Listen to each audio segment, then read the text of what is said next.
Hello दोस्तों, नमस्कार। जितने भी ईपीएस 95 पेंशनर्स भाई बंधु हैं, आप सबका हमारे नई वीडियो में स्वागत है। दोस्तों, आज हम लोग टोटल 3 टॉपिकों के ऊपर बात करेंगे। ईपीएस 95 पेंशन धारकों की पेंशन में वृद्धि को लेकर एक नई खुशखबरी आई है। उस खुशखबरी के बारे में जानेंगे कि ईपीएस 95 पेंशन धारकों को किस प्रकार से पेंशन की राशि आगे चल के मुहैया होगी। अब कहीं ना कहीं ईपीएस 95 पेंशन धारकों का रास्ता साफ होता हुआ दिखाई दे रहा है। ईपीएस 95 पेंशन धारकों के लिए नए नए रास्तों का निर्माण हो रहा है। यानी कि कुल मिलाकर यह कहा जा सकता है कि ईपीएस 95 पेंशन धारकों की पेंशन में वृद्धि को लेकर नए नए रास्ते बनाए जा रहे हैं, जिससे ईपीएस 95 पेंशन धारक उस पर चल के अपने पेंशन तक पहुंच सके। आइए दोस्तों, जानते हैं वो कौन कौन से रास्ते हैं, कौन कौन किस प्रकार से ईपीएस 95 पेंशन धारकों को पेंशन की राशि दी जाएगी, किनको किनको हायर पेंशन में जोड़ा जाएगा। सबसे पहले हम लोग बात करेंगे कि राष्ट्रीय संघर्ष समिति का जो पत्र जारी हुआ है, उस पत्र के माध्यम से जो पहले नंबर पे है पीएफ कमिश्नर ऑफिस में जो तो पत्र का जमा करेंगे, और दूसरे नंबर पे करेंगे कि आंदोलन क्यों किया जाएगा, ये पत्र जारी हुआ है। और तीसरे नंबर पे है कि उनकी प्रमुख 4 सूत्री मांगे क्या हैं, उसके ऊपर हम लोग जानेंगे, चर्चा करेंगे।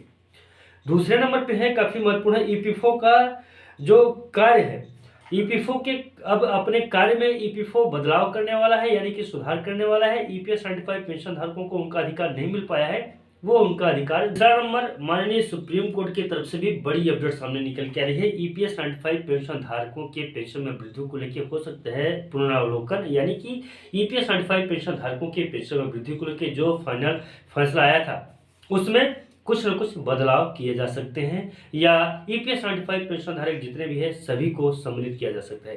टोटल खबरों को चलिए थोड़ा सा विस्तार से समझ जाते हैं। ईपीएस 95 पेंशन धारकों की पेंशन में वृद्धि को लेकर और भी आगे क्या अपडेट सामने निकल के आ रही है, उसे भी हम लोग जानेंगे। तो सबसे पहले मैं आपको बता दूं कि 26 और 27 तारीख के बीच में ईपीएस 95 पेंशन धारकों के पेंशन में वृद्धि के लिए राष्ट्रीय संघर्ष समिति की टीम के माध्यम से टोटल 4 पत्र जारी किए गए थे ईपीएस 95 पेंशन धारकों की पेंशन में वृद्धि करवाने के लिए।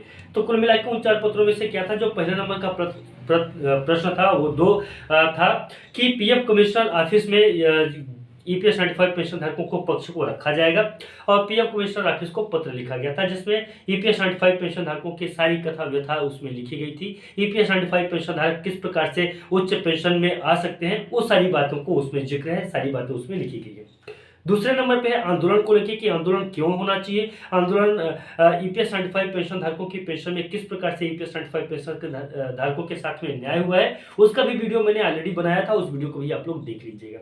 और तीसरा नंबर पे है प्रमुख बात की ईपीएस 95 पेंशन धारकों की जो प्रमुख मांगे हैं, उन मांगों को किस प्रकार से पूरा किया जाएगा, ये चीज इसके ऊपर मैंने अलग से डिटेल्स में मैं वीडियो बना दूंगा।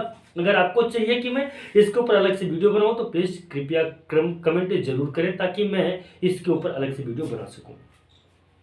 आगे है ईपीएफओ का जो काम है उसमें बदलाव किया जा रहा है। बदलाव किस प्रकार से होगा वो भी मैं आपको बताऊंगा। यहाँ पे एक लेटर है, इस लेटर के माध्यम से आप देख सकते हैं, जिसमें ईपीएस 95 पेंशन धारकों को उस श्रेणी में लेके आना है, उस स्थान पे लेके आना है ईपीएस 95 पेंशन धारक, ताकि अपनी हायर पेंशन उच्च पेंशन से लाभान्वित हो सके। जितने भी ईपीएस 95 पेंशन धारक है सभी को उच्च पेंशन से लाभान्वित किया जाएगा। उसी के लिए ईपीएस 95 पेंशन धारकों के पेंशन में वृद्धि को लेकर जो सर्कुलर जारी हुआ है उसमें बदलाव किए जा सकते हैं, ताकि जितने भी ईपीएस 95 पेंशन धारक हैं सभी लाभान्वित हो सके। यह बहुत बड़ी अपडेट है, बहुत बड़ी खुशखबरी की बात है कि ईपीएस 95 पेंशन धारकों के लिए ईपीएफओ के द्वारा कुछ इस प्रकार का कदम उठाया जा रहा है।